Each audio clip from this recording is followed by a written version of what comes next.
The day the truth began to crack through the shell of Edward Mercer's perfect life was perfectly ordinary. It was a Thursday in late autumn, crisp air and yellow-orange light curling through the windows of his office. Edward sat behind his large walnut desk, reviewing quarterly reports with the calm of a man fully in control of his world. He was 42, successful, respected, and comfortably accustomed to the quiet pride that came from a life built not on luck, but on discipline, patience, and rational decisions. Outside the office, colleagues greeted him with firm handshakes and restrained nods, the sort given only to people whose stability is so consistent that it becomes a natural landmark in everyone else's landscape. At home, he had a wife of 12 years, Amelia, a woman whom everyone believed was his perfect match. She was graceful, attentive, poised in conversation and in social gatherings, the kind of woman who always seemed to know the right thing to say, even when Edward stumbled in his own speech. She hosted dinners that impressed neighbors and corporate guests alike, and more than once new business connections had formed because of the effortless warmth she could extend. Edward loved her, not the fevered, youthful love that consumes, but the deep and settled admiration that grows layer by layer over years of trust, shared evenings, small private jokes, and the comfortable silence of two lives aligned. He never suspected she was capable of betrayal. He believed in her honesty as firmly as he believed in the weight of the ground beneath his feet. And if anyone had asked him to name the most stable thing in his life, he would have chosen her without hesitation. That was why, when the truth revealed itself, it felt less like discovering a secret and more like the floor cracking open under him. It began with an email, not one intended for him. Edward had never been the kind of man to pry. He disliked distrust and chose his habits to avoid becoming the kind of husband who checked phones, scanned receipts, or looked through messages. But that afternoon, as he reviewed spreadsheets on his laptop, a notification flashed from his shared cloud account, one Amelia also used. A client had sent a contract document, and Edward clicked it automatically, expecting a standard business file. Instead, the folder contained not one document but three, one labeled innocuously as conference itinerary, and two others, clearly misfiled, screenshots from a chat application. It wasn't the screenshots themselves that hit him first, it was the preview image, Amelia's name in a chat overlaid with a message that stopped the beat of his heart. "I can't wait to see you again. I still feel you on my skin." Everything in Edward's body went still. His breath stopped in his chest, his fingers frozen above the keyboard. His mouth dried instantly, but his throat felt thick, as though every part of him rebelled against swallowing the implication of those words. He clicked before he could think better of it. His wife's messages filled the screen, time-stamped across weeks, sometimes months. Flirting, intimate confessions, plans to meet during business trips she said were filled with non-stop internal meetings. Edward felt the chilling disconnect between the Amelia he knew and the voice in these messages, lighter, hungrier, unfamiliar, and yet painfully recognizable.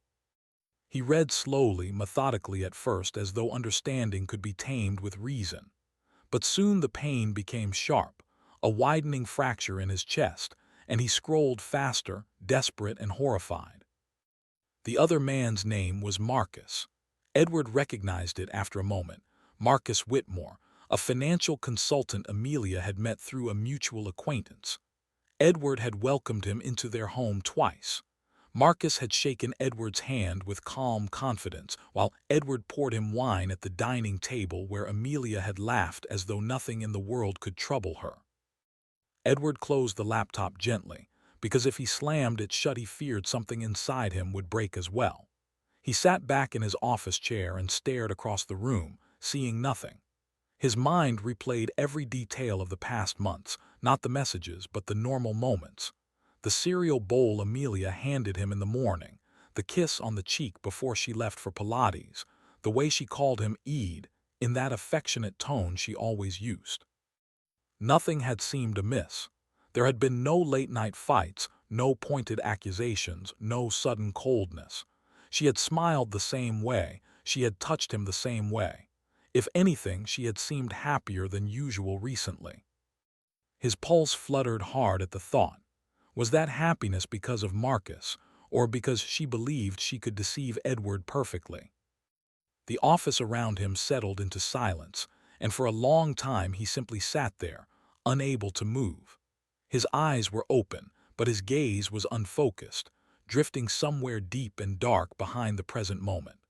The betrayal was not a single wound, but a spread of small fractures radiating outward, every moment now reinterpreted, every word she spoke now tainted with doubt.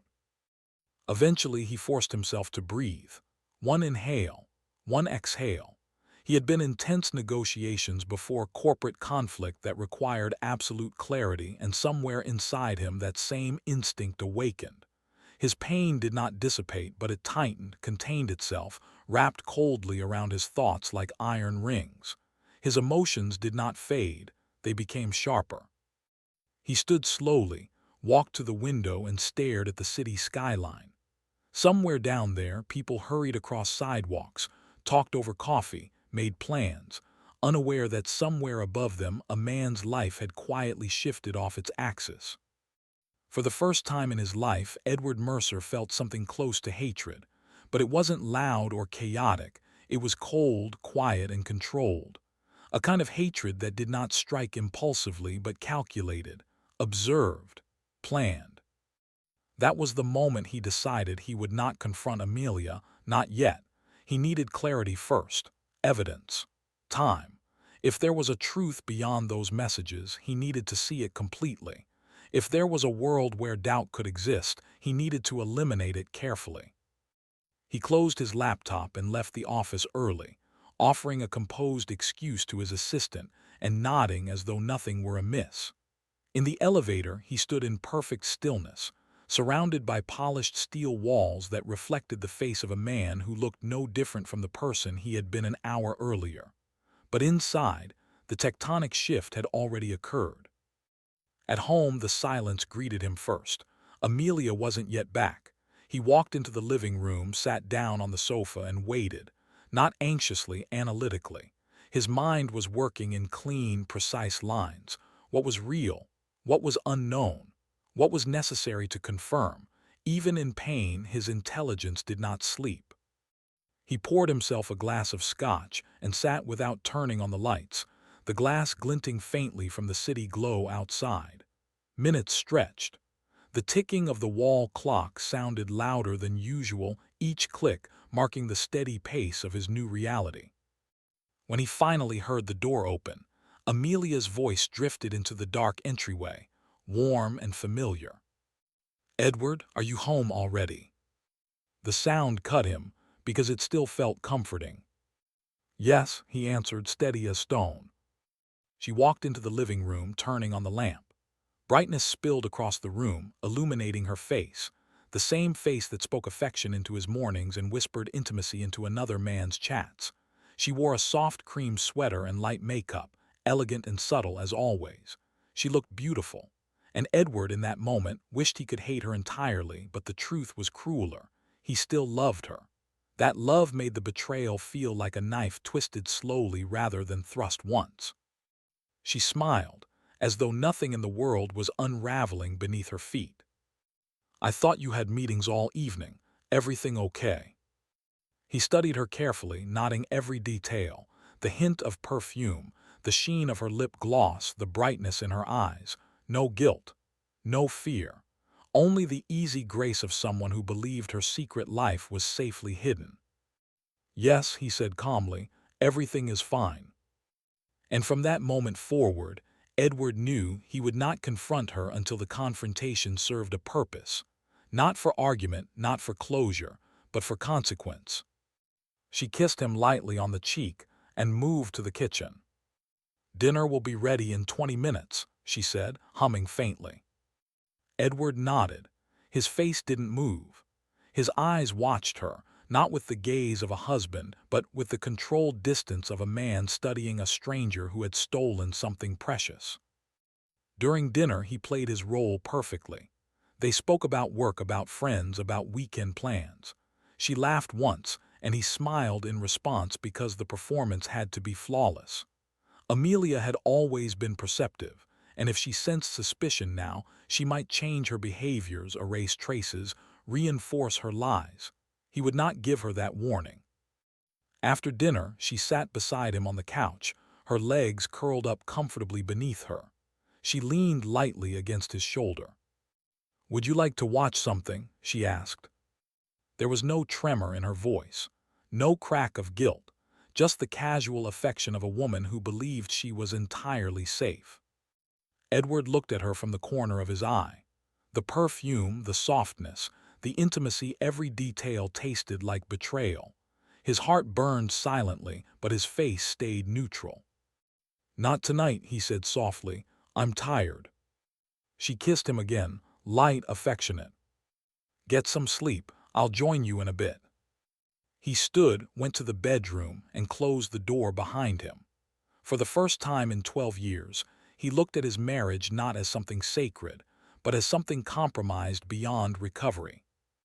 He sat on the edge of the bed, head bowed, pressing both hands into his hair as if he could steady himself physically. Inside, a storm raged, hurt, disbelief, heartbreak. But underneath that storm, like a bed of iron, sat something else. Resolve. He would not scream. He would not break dishes. He would not accuse her tonight. Such reactions, he knew, rewarded the betrayer. They allowed them to turn the story into a scene of mutual damage. No. If Amelia had chosen deceit, then Edward would choose strategy.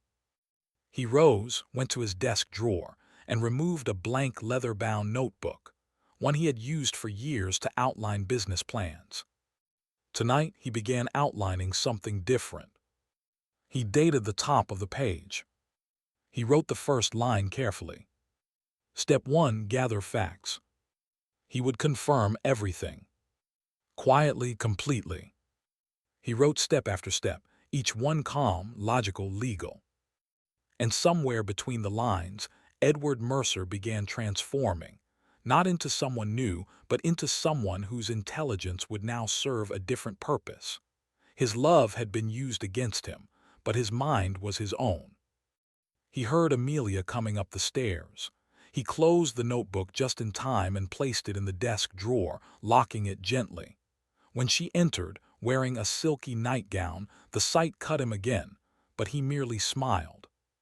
She slipped under the sheets beside him, resting her head on his shoulder. "I love you," she whispered. Edward said the only thing he could. "I know."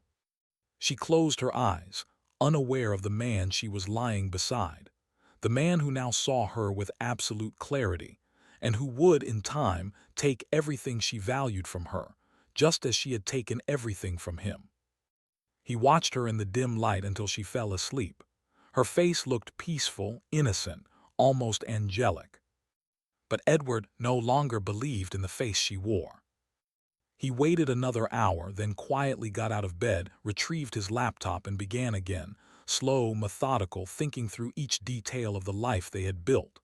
Joint accounts, shared investments, property assets, public reputation, friends who admired their marriage, organizations where Amelia volunteered. Every structure she had built her social identity upon was visible to him, because for 12 years she had trusted him completely. She had made the mistake of believing betrayal ended at the moment of pleasure. Edward knew better. Betrayal began at discovery, and consequences grew in silence. As he worked, his heart continued to ache, but his eyes grew colder, more focused. He was no longer planning the confrontation. He was planning the aftermath. Hours later, long after midnight, he closed the laptop quietly and stood at the window. The city lights glittered outside, countless small sparks against the darkness. Somewhere in that city, Marcus Whitmore slept, unaware of the quiet storm gathering. Somewhere in the bed behind him, Amelia slept, unaware that her husband had crossed a line from wounded to resolute. Edward placed one hand against the glass. Tomorrow, he thought, tomorrow the gathering begins.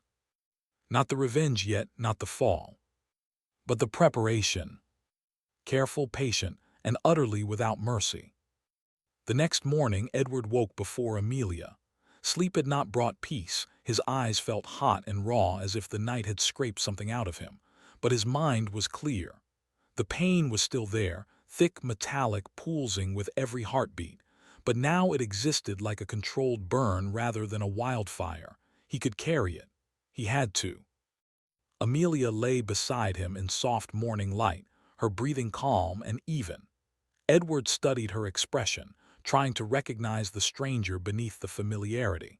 He wondered how many mornings she had woken like this, knowing she was playing two versions of herself. The thought made something inside him twist. He stood quietly, showered, dressed, and went downstairs. He prepared coffee for both of them, the way he always did. Ritual mattered now, not because he wanted to preserve the routine, but because changes could raise suspicion. Amelia had to keep believing nothing had changed.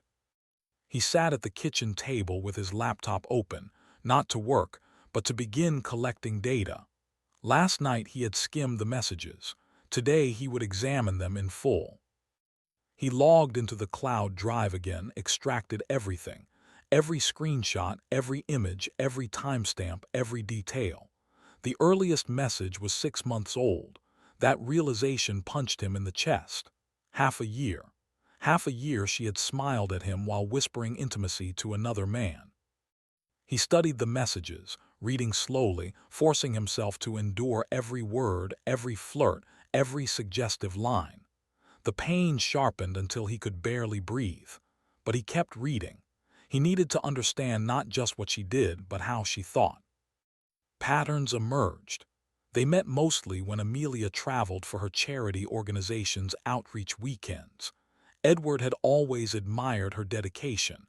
Now it was one more thing weaponized against him. Marcus's messages were confident, direct, a man who believed he owned her devotion. And Amelia's responses, they were worse. She did not sound like a woman guilty or conflicted.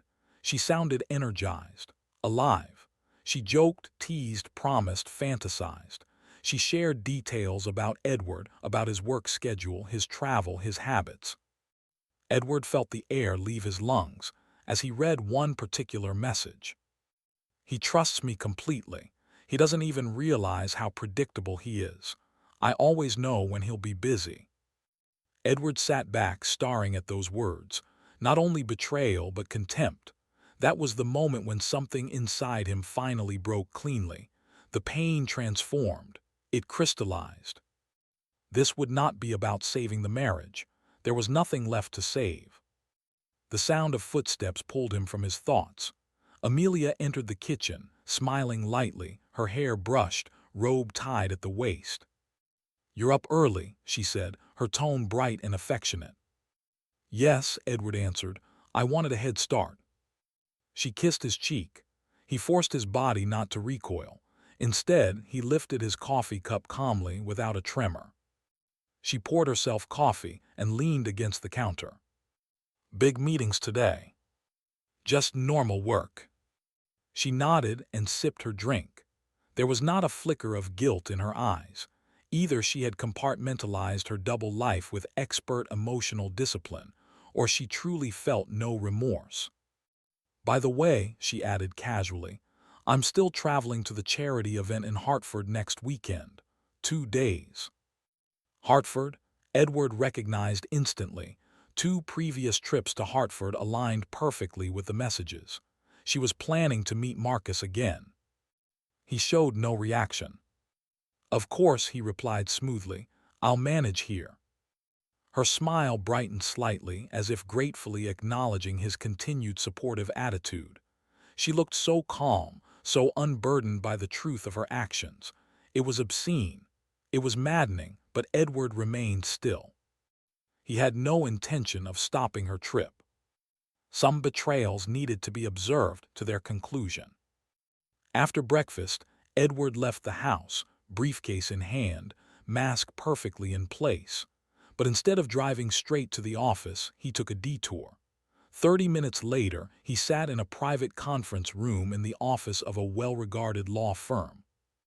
The attorney, a calm woman in her mid-50s, entered with a professional smile. "Mr. Mercer, you asked for a confidential consultation." "Yes," Edward said, folding his hands calmly, though his pulse was racing.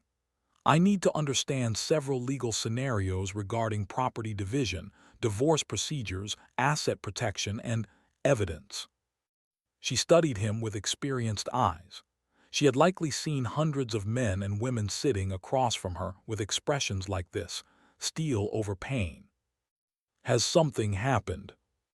He nodded once. "I discovered something yesterday. I am not yet ready to initiate action, but I will be." She didn't pry further. She simply took notes as he outlined their assets: the house, the savings, stocks, the investment portfolio, the joint accounts, the businesses registered in his name alone. He asked about the legal process for proving infidelity, about admissible evidence, about protecting personal and professional assets, about ensuring that emotional damage did not result in financial loss. The attorney spoke clearly, laying out what was legal, what was risky, what was strategic. She did not offer revenge, only law, and that was exactly what Edward wanted. "Based on what you've told me," she concluded, "you are in a strong position. Do not confront her yet. Quietly gather more evidence, document everything, and make sure she does not suspect your intentions." Edward nodded with silent resolve. As he left the building, the cold wind brushing his face felt like clarity. He had the framework, now he needed more. His next stop was not the office, but a discreet private investigator located in a nondescript brick building in a quieter part of the city. The investigator, a man named Sam Nolan, had the tired confidence of someone who had seen the worst of human duplicity. "You want discreet surveillance?" Sam asked after listening to Edward's explanation. "Yes, my wife is traveling next weekend. I need documentation of who she meets, where and when. Photos, timestamps, everything admissible." "You want her confronted during the trip?" "No," Edward said. "I want information, only information." Sam nodded approvingly. Smart man, paper first, reaction after. When the arrangements were finished, Edward walked back to his car. The day felt long already, but there was still more to do. He sat behind the wheel, breathing slowly. He was not the kind of man who had ever envisioned himself planning surveillance on the woman he married. He had trusted her completely, but trust was a currency she had spent elsewhere. By midday, he finally arrived at his office.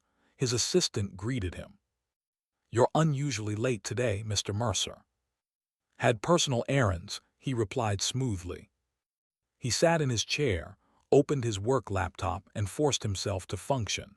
For the next few hours, he reviewed proposals, signed off on financial documents, answered emails. His external life continued with professional precision. But his mind wove a different tapestry.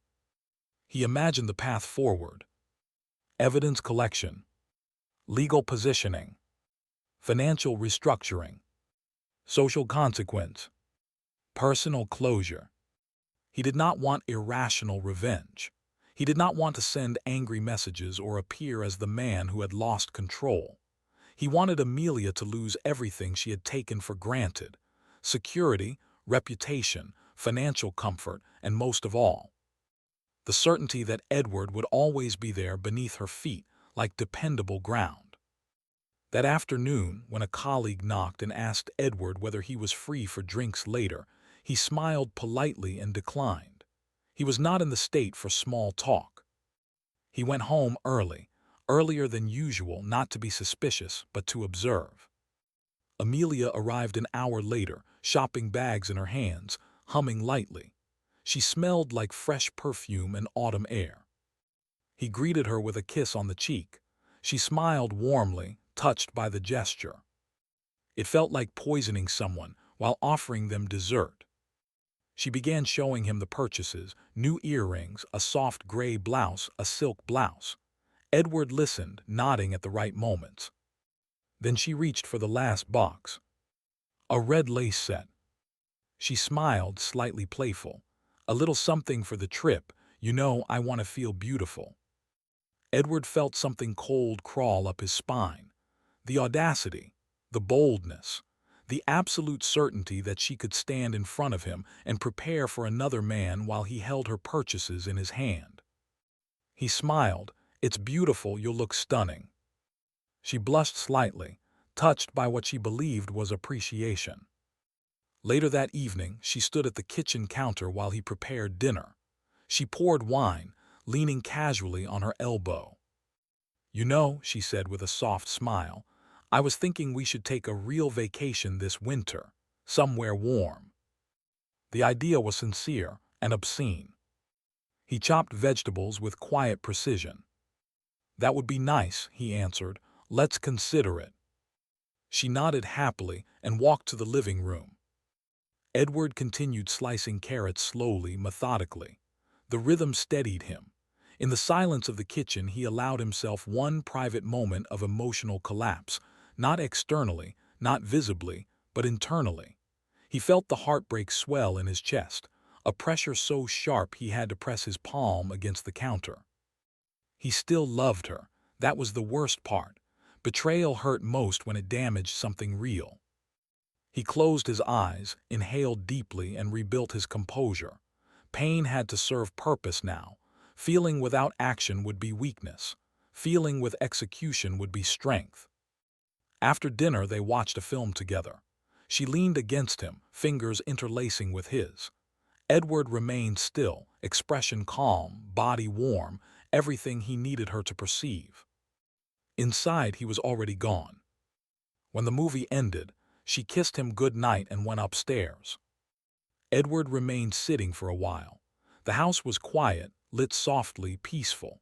A beautiful home built together, brick, wood, glass, time. How strange to stand inside something still intact and feel the fractured lines beneath it. He went upstairs later, finding her already curled under the covers, reading messages on her phone with a small private smile. When she noticed him, she locked the screen instantly, a casual motion disguised as habit. Edward's eyes narrowed slightly. She was messaging Marcus now. He brushed his teeth, returned to bed, turned off the lamp. Amelia placed her head on his shoulder, fingertips drawing slow circles on his chest. He lay perfectly still. "Good night, Ede," she whispered. "Good night." She fell asleep, her breathing evened out, her body relaxed. And Edward lay awake beside her, eyes open in the darkness, listening to the quiet. He was not waiting for sleep. He was planning. Tomorrow he would take their financial structures apart, quietly, piece by piece, without her noticing. Tomorrow he would begin shifting joint accounts into personal protections. Tomorrow he would start building the world that would exist after the marriage, even as she believed firmly that they were still living inside the old one. He stared at the ceiling, feeling the strange calm of a man stepping into a different version of himself. Amelia had created the fracture. Edward would finish the separation, but on his terms, not hers. Toward dawn, he finally closed his eyes, the plan settled firmly in his mind. A new stage had begun. The next morning was Friday, and Edward woke before the alarm. He lay still for a moment, staring at the ceiling, feeling the faint weight of Amelia's arm draped across him. She slept peacefully, breathing softly, unaware that the man beside her was no longer the same one she had married. Edward gently slid out from under her arm, careful not to wake her, and went to shower. The mirror fogged with steam, and he wiped it with his palm. His own reflection stared back, tired, bruised around the eyes, but composed. He looked like someone who had not slept fully but who still functioned.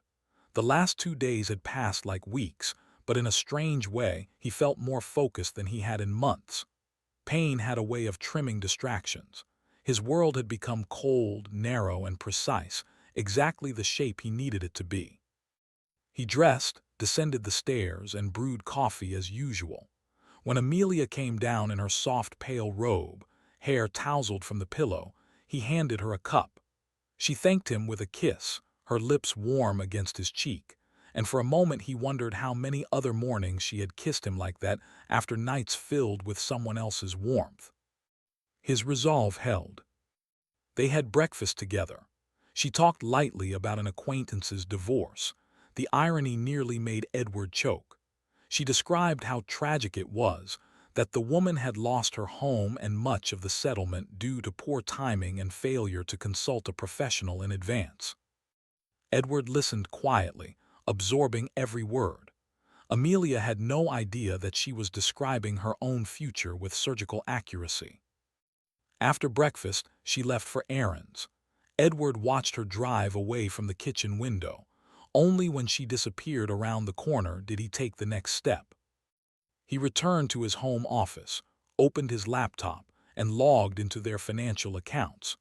Amelia had her own modest savings and an inheritance account from her mother, but the house, investments, and majority of the wealth were firmly in Edward's name, built through decades of consistent work, disciplined habits, and intelligent risks. Still, joint funds existed, and Edward had no intention of leaving them untouched. He began shifting assets legally, moving joint funds into separate accounts under his exclusive ownership, consolidating investments that had previously been accessible to both of them, closing a line of credit that would have allowed Amelia to make large withdrawals. Everything he did was legal, documented, and structured. The attorney he'd visited had given him clear guidance that preparation was essential. He wasn't hiding money, he was protecting it. He printed statements, saved files, logged changes. Evidence mattered, not just of her wrongdoing but of his rational steps. He had no intention of appearing in court as an angry, betrayed husband. He wanted to appear as the reasonable one, the careful one, the stable one. By noon, Phase 1 was complete. He sat back, exhaled, and closed the laptop. Despite the progress, his chest still ached. The mechanical motions did not dissolve the truth, they only gave him a weapon strong enough to survive it. He went to the window and stared out at the backyard. The garden was trimmed, the patio clean, the small fountain bubbling softly. It looked like a peaceful life. But under the surface, everything was already changing. At 12:30, Amelia returned. She carried 2 large bags of groceries and set them on the counter. "I'm thinking of making lasagna tonight," she said with a warm smile. Edward nodded. "Sounds good." She brushed a stray strand of hair behind her ear, then walked around the kitchen, humming faintly. There was something deeply unsettling about the ease of her presence, the lightness of a person who either felt no guilt or had mastered the art of compartmentalization. "By the way," she said casually, slicing tomatoes, "I confirmed the hotel reservation for Hartford. I'll leave early Friday morning next week." He leaned against the counter beside her. "Good, the event is important." She smiled gratefully, turning slightly to kiss him softly. The gesture felt like acid on an open wound. That afternoon, Edward took a call from Sam, the private investigator. "We're set for next week," Sam said. "Her entire schedule will be monitored from the moment she leaves your house. If she meets the guy, we'll have visual confirmation." Edward inhaled slowly. "Good." "And if they go somewhere private," Sam added carefully, "we'll keep at it until we have the clearest evidence possible. I assume you want full documentation." "Yes," Edward replied. "Everything that can be legally recorded." He hung up and leaned back, staring at the wall for several seconds. In his chest, 2 forces warred: pain and determination. He still couldn't believe this was his life. He had not married someone careless or foolish. He had married someone smart, admired, charming, a woman others looked at and thought, "Lucky man." And for 12 years he had agreed. He still didn't understand why she had needed something else. What had changed? Had he been absent? Had she been bored? Had she wanted excitement, validation, youth, control? He wanted answers, but not from her. Her words would be distortions, justifications, softened truths. He didn't want explanations that would trap him emotionally. He wanted reality. Friday evening passed in the rhythm of routine. They cooked together, they ate together, they drank wine. On the surface, nothing had changed. She laughed at one point, a genuine laugh, not performative. Edward watched her carefully. Was she laughing like this with Marcus? Did she smile the same way? Did she touch him the same way? Did she say, "I love you," with the same softness? The questions dug deeper and deeper, until Edward felt a physical pressure in his chest. After dinner, Amelia poured herself another glass of wine and led him to the living room.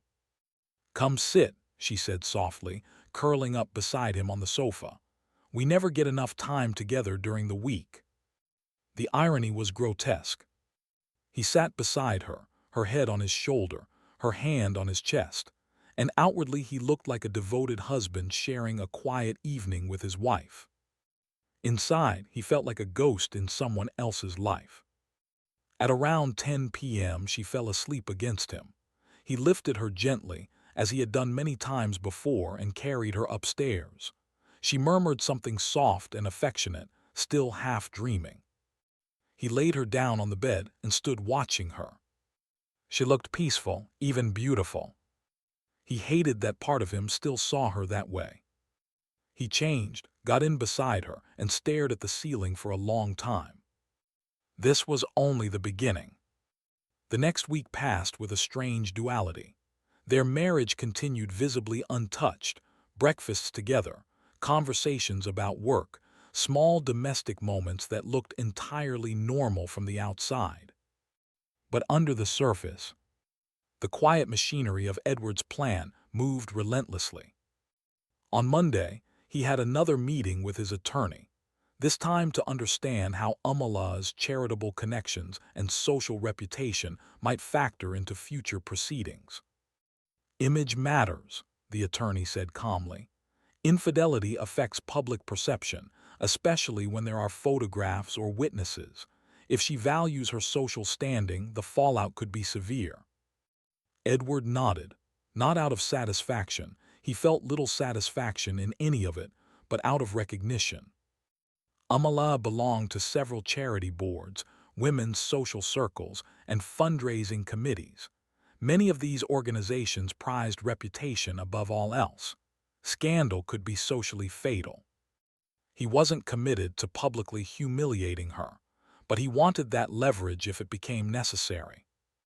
On Tuesday, he met with the CFO of his company to restructure holdings quietly. On Wednesday, he called his accountant to accelerate changes that would place his personal financial stability beyond threat. On Thursday, he transferred sentimental items, his father's watch, a few heirlooms, private valuables, to a bank-safe deposit box. Not because he believed Amala would steal them. Because betrayal changed people, and he would not underestimate her again. Amala noticed none of it. She continued to plan for Hartford with the bright confidence of a woman living in two worlds comfortably. She tried on outfits, straightened her hair in the mirror, hummed while packing toiletries. She kissed Edward goodnight each evening and never suspected that the man she slept beside was preparing the quiet dismantling of their shared life. On Thursday night, they stood brushing their teeth side by side. She caught his gaze in the mirror and smiled. "You're quiet tonight," she teased lightly, touching his arm. He forced a small smile. "Long day." She nodded, accepted that, and returned to brushing. A simple moment, domestic, ordinary. A moment Edward would look back on later with a chilling clarity. How casual life had been while the truth sat between them like a shadow no one else could see. Friday arrived, the day of Amala's trip. She woke early, showered, dressed in soft slate gray traveling clothes, fresh makeup, subtle perfume. She looked elegant, confident, beautiful. Edward watched her with a detached calm that still felt foreign. She wheeled her suitcase into the living room. "I should be home by Sunday evening," she said, kissing him lightly on the mouth. "I'll call you when I arrive." He nodded. "Be safe." She smiled, brushed a hand along his cheek, and walked out the door. Edward stood at the window, watching her drive away. The car turned the corner and disappeared. 5 full seconds passed. Then he exhaled, slow, deep, steady. He pulled out his phone and sent a single text to Sam. "She's gone." The reply came within a minute. "We're on her." With the first step of the operation unqua, Edward sat at the kitchen table, hands folded. The house was silent. It felt too large, too empty. Not because Amala was gone, but because the illusion she had lived inside for months was finally beginning to dissolve. He spent the morning working at his office, but concentration came in waves. Every hour or so, Sam sent brief updates. 12:25 p.m. arrived in Hartford. 12:40 p.m. checked into Halton, room 618. 1:20 p.m. left hotel on foot.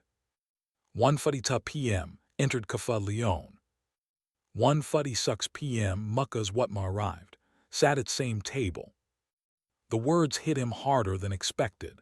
Seeing their movements documented, described so factually, turned the abstract betrayal into tangible reality. This wasn't suspicion anymore. It wasn't imagination. They were together. He pictured them sitting across from each other in the cafe, Amala leaning forward, smiling the way she smiled at him. His stomach tightened. More updates came. 2:30 p.m. holding hands.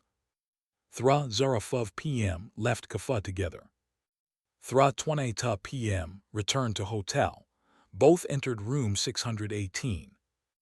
Edward sat perfectly still, reading those words.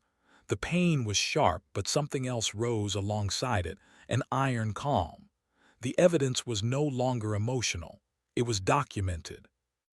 At 5:50 p.m., Sam sent a series of photographs. Edward hesitated for several long seconds before opening them. When he finally did, he saw Amala and Mucka's entering the hotel side by side, close, intimate. Another of them standing in the elevator. Another at the cafe. Nothing explicit. Sam had followed the law, but the meaning was undeniable. Edward's jaw tightened, but he remained composed. He opened a notepad and typed. Stage 1 complete. He spent the rest of the evening assembling printed copies, backing up files, and preparing statements with timestamps. He was not yet initiating anything, but he was preparing a case that would be difficult to dispute in any courtroom or settlement negotiation. At 10 p.m. his phone buzzed. Amala's name flashed on the screen. He stared at it for a moment before answering. "Hi, Ed," she said warmly. Noise in the background suggested a restaurant or bar. "The event is going really well. The opening dinner just ended." She's lying, Edward thought. "I'm glad to hear it," he said aloud, voice steady. He asked a few casual questions. How was the turnout? Were there new sponsors? Did she meet the keynote speaker? She answered smoothly, fabricating details with effortless ease, as if lying had become a second nature. When the call ended, Edward set the phone down.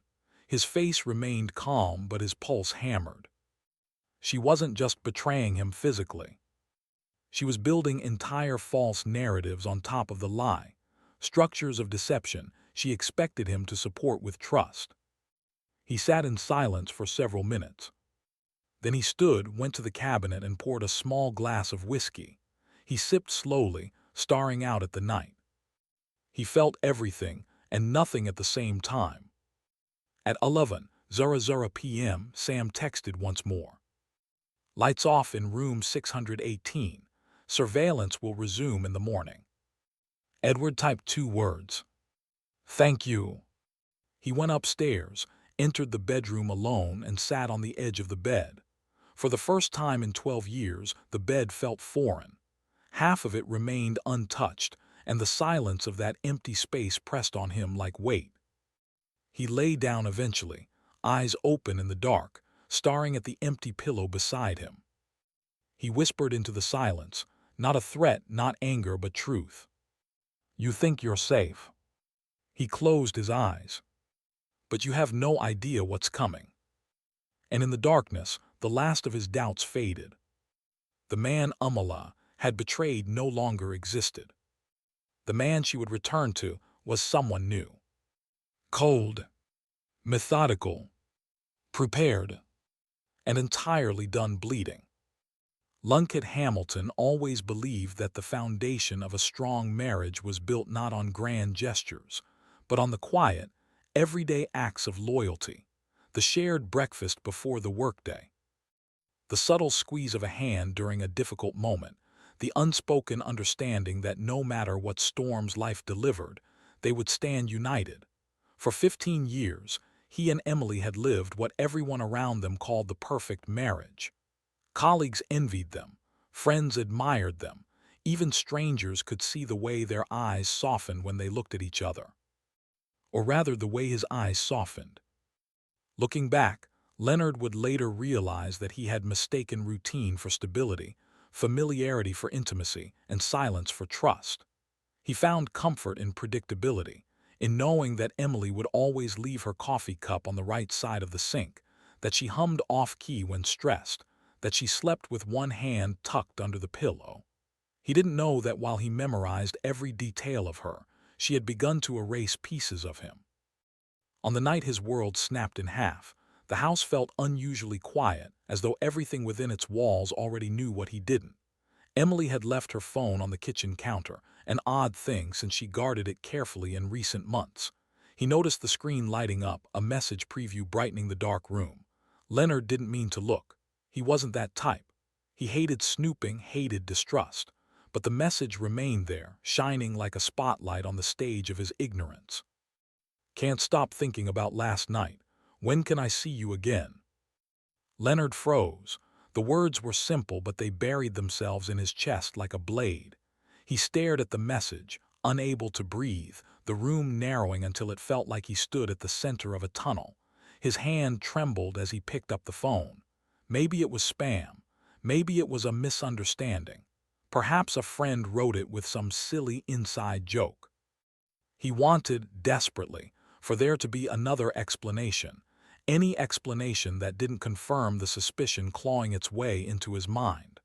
But the truth didn't need to wait long. The chat unfolded before him in dozens of messages. Affectionate words, intimate details, meetings planned during afternoons he'd believed she was working late, and worst of all, photos. Proof. Vivid and undeniable. Leonard placed the phone down slowly, carefully, like handling a fragile explosive. He rested his palms flat against the countertop to keep himself standing. His heart thudded with a physical ache, not sharp but deep, like something inside him was tearing in silence. He didn't scream. He didn't throw anything. He didn't even curse. Instead, he stood there in the dark kitchen, surrounded by the hum of the refrigerator and the soft ticking of the wall clock, and he felt the exit of something enormous and invisible, the trust that had been the backbone of his marriage. Every memory came crashing through him. Their wedding, her smile so wide he believed heaven had poured light into her face.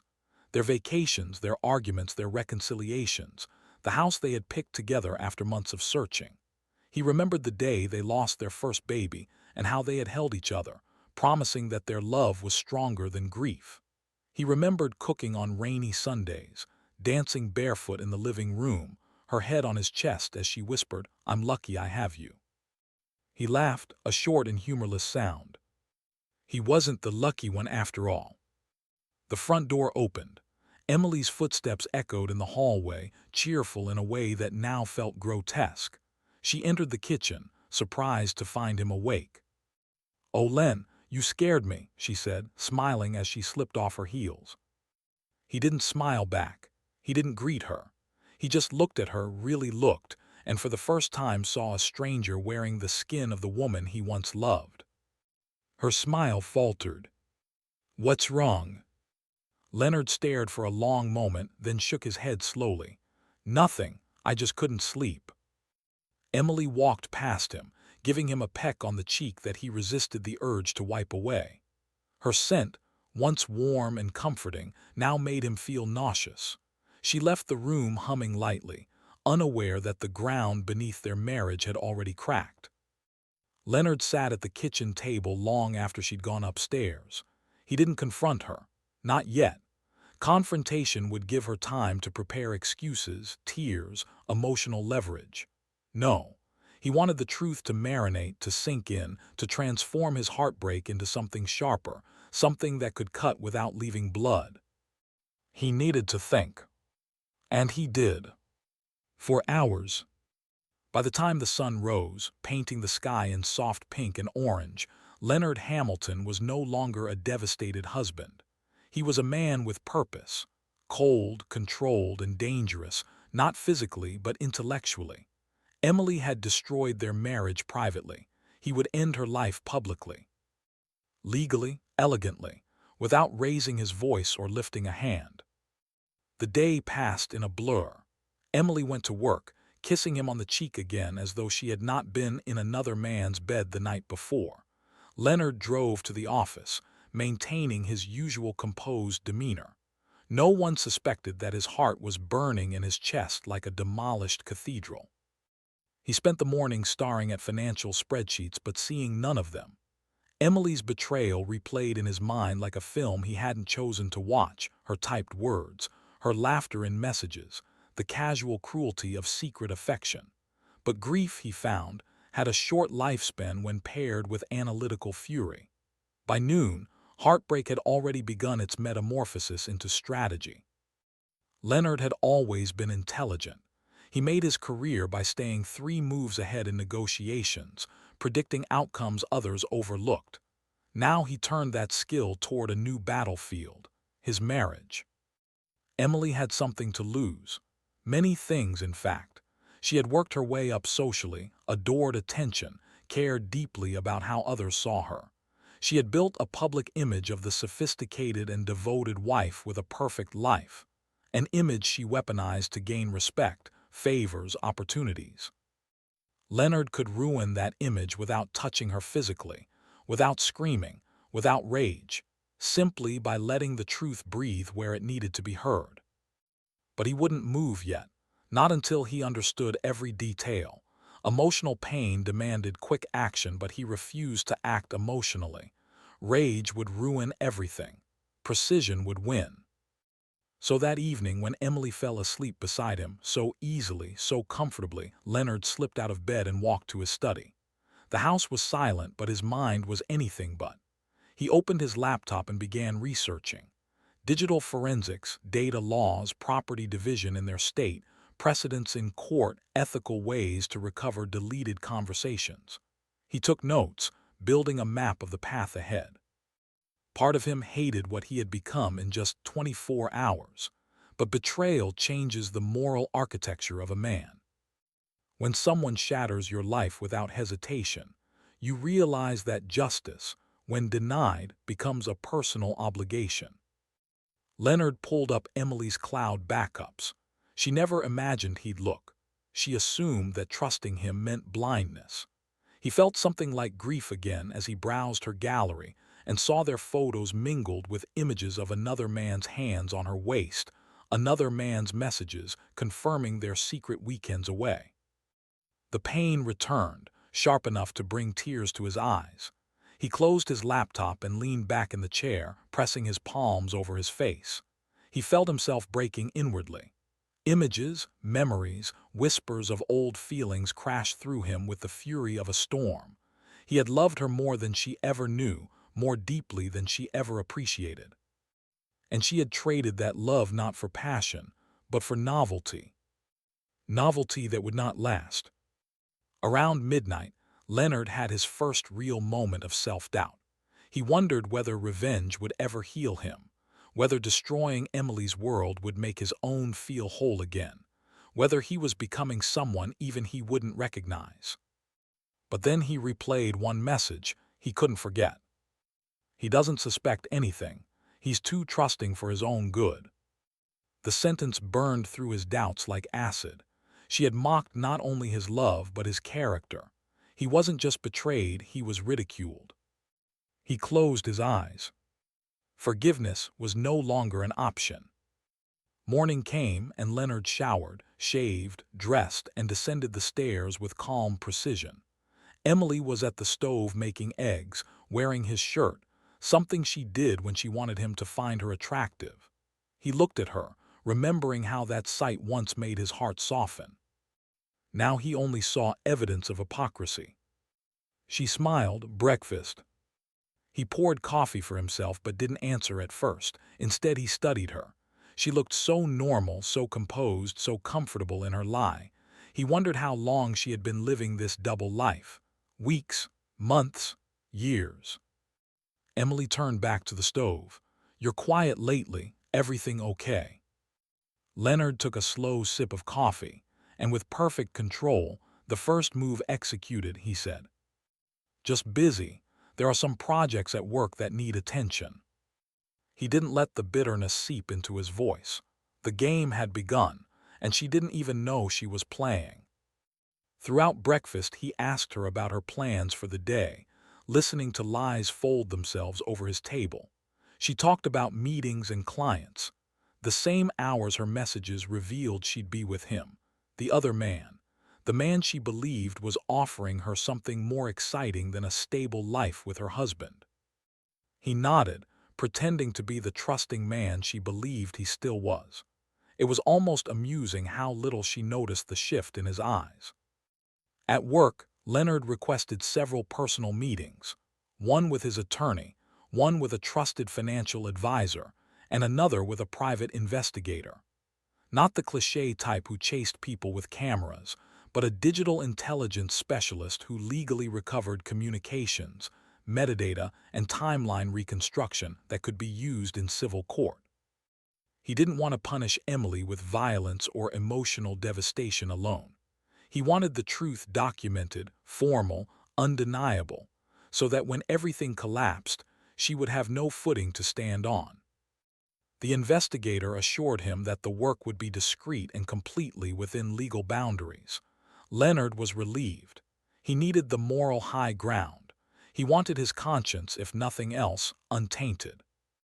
That night he returned home and sat with Emily during dinner. She talked about a delay at work. He listened, nodding occasionally, tasting the irony in every word. He remembered when dinners were intimate, when they would open wine and talk about dreams. Now, his dream was to watch her facade crumble while keeping his own intact. After dinner, she excused herself to prepare reports in their home office. Leonard knew she was messaging the other man. He let her. He needed more rope for her to hang herself with. He cleaned the table, washed the dishes, wiped the counters. He moved with quiet patience, a patience Emily misinterpreted as complacency. She believed him predictable. That would destroy her. Later, he lay in bed alone, listening to the faint tapping of keys from the other room. He imagined the smug smile on her face as she typed. He imagined her believing she'd outsmarted him, that she was living a clever double life. He closed his eyes and allowed himself to feel the last remnants of pain fully and completely, like disinfecting a wound before stitching it shut. He replayed 15 years of shared life, then mentally closed the door on them. He would mourn later, but not now. Now required clarity. He practiced the hardest sentence he would eventually need to say. "It's over." Not shouted, not cried, simply spoken like a verdict. But not yet. Timing mattered. Everything would unfold step by step, with precision. When Emily finally came to bed, Leonard pretended to be asleep. She slipped beside him, resting her hand on his chest the way she had for years, the gesture of a woman who believed she still had a right to his heart. He didn't move. And for the first time in their marriage, her touch meant nothing. To be continued. In the days following the court hearing, news spread through the city's professional circles with the speed and veracity of flame through dry grass. Emily Hamilton was finished. Not because Leonard said a single cruel word about her, he never did, but because once the court filings became public record, the truth no longer required his voice. Screenshots, message logs, digital forensic reports, bank statements, hotel booking receipts, cloud timestamps. The evidence stood like a monument built from her own actions. There was nothing new to add and nothing she could deny. Her betrayal had been documented with the sterile precision of mathematics, and facts were a more devastating weapon than emotions ever could be. Leonard resumed his life with a calmness that felt almost foreign. He wasn't jubilant, he wasn't vindictive, he wasn't even relieved yet, he simply functioned. He went to work, he responded to emails, he drank his morning coffee without flinching at the memories of what had been. Healing, he realized, wasn't sudden. It was the slow stabilization of a building that had been rocked by an earthquake. But for Emily, the collapse was immediate. 2 days after the hearing, she showed up at his office without warning, not inside the building, but outside on the sidewalk, waiting near the exit like someone who no longer had access to the world she once inhabited. When Leonard stepped out, the winter wind sharp against his face, he saw her standing there in a long coat, her hands trembling at her sides. She looked smaller somehow, not physically, emotionally, like someone who had been emptied. She stepped forward. "Leonard, please, I need to talk to you." Her voice was thin, stretched, barely holding together. A few months ago, he would have softened instantly at the sound of distress in her tone. Now, he simply looked at her with a tired kind of neutrality. Still, he nodded once and followed her to a quiet bench near the building courtyard. She sat with her shoulders hunched, staring down at her gloves. "I lost my position today," she whispered. Leonard didn't answer. She swallowed. "And the Partners Board revoked my professional certifications pending ethics review. I may never practice again." He still remained silent.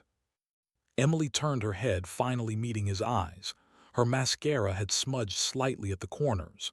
"Everyone I knew, everyone has cut me off. Friends, former colleagues.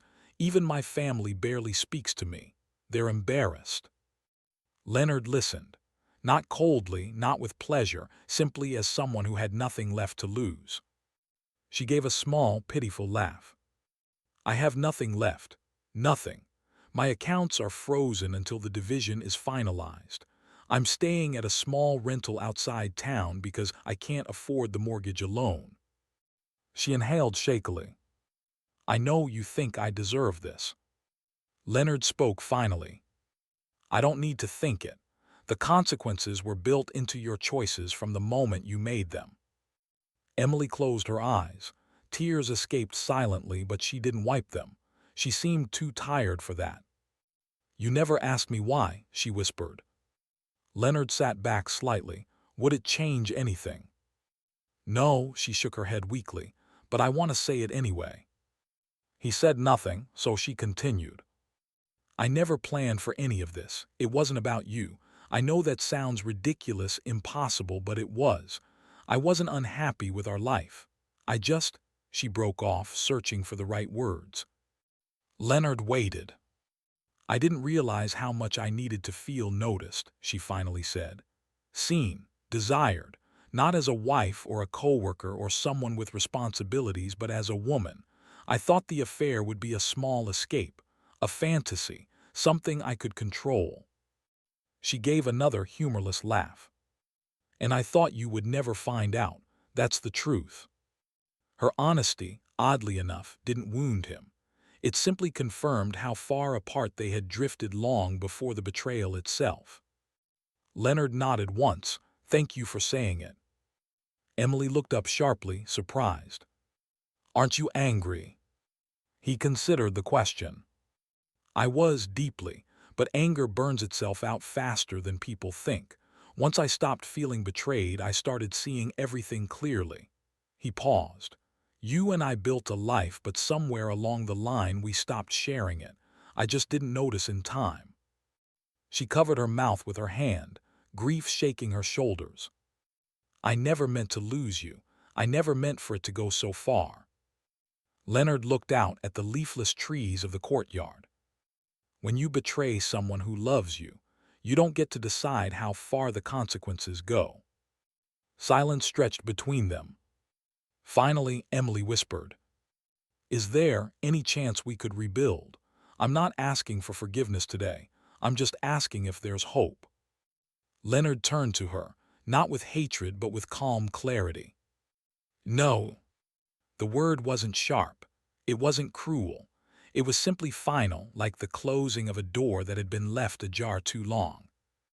Emily nodded slowly, absorbing the blow. She wiped her cheeks and stood. "I understand." She hesitated, looking at him one last time.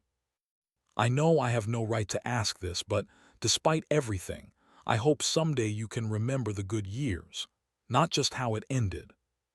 Leonard looked at her, and for a brief moment he saw not the woman who betrayed him, but the girl he married laughing on their honeymoon, dancing in a living room lit only by Christmas lights, resting her head on his shoulder during bad movies. "I already do," he said quietly, "but remembering the good doesn't mean erasing the truth." Emily pressed her lips together, then turned and walked away, shoulders slumped, steps slow, the air of someone too exhausted to pretend anymore. Leonard watched until she disappeared around the corner, then exhaled a breath he hadn't realized he'd been holding. It was over. Not just legally, not just emotionally, fully, completely, irreversibly over. Spring arrived slowly, painting the city in new colors. The final settlement went through without a single argument.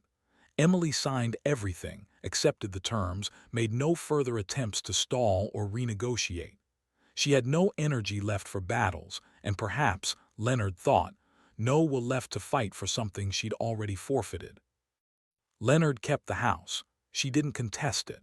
Financial accounts were divided in accordance with law, though the damage to her professional standing meant she left with far less than she once expected.